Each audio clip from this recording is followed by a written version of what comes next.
My work is often referred to as landscapes, which is only partially true.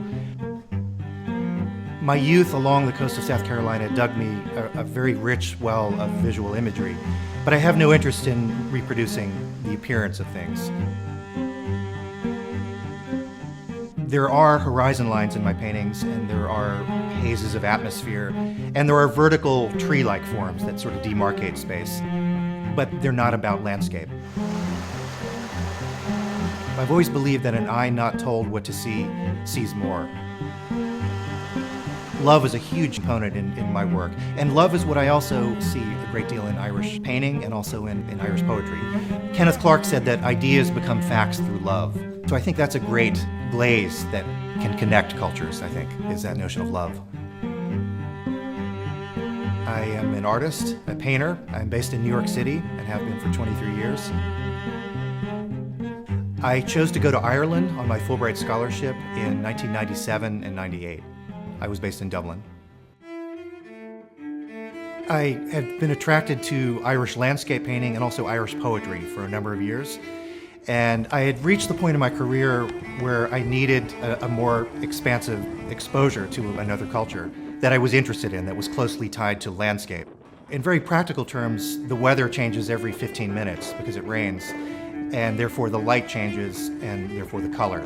So for a painter, it was like a buffet of tones.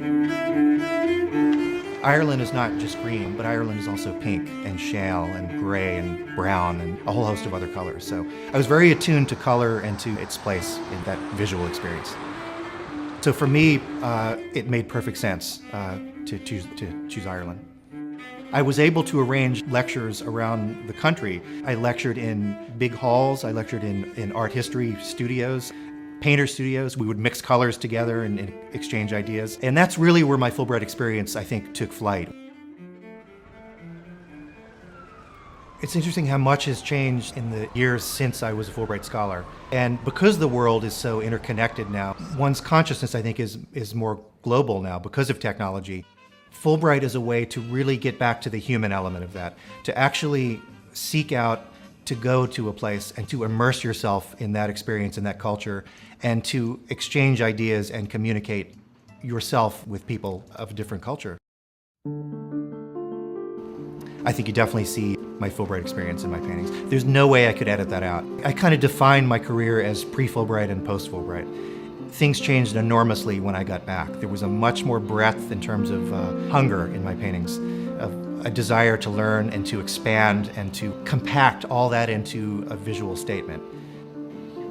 I was introduced to Brian's work by a collector who invited myself and my wife to his apartment. We saw a number of works in his collection, and one of them was a large and beautiful painting of Brian's, and we were entranced by it. When we saw more of Brian's work, we saw that he had begun with much more representational work and moved slowly but surely into a kind of pictorial language that portrays the depth, color, and emotional feeling of the subject. And that's what we respond to. And we were very interested in showing the work from the first time we saw it.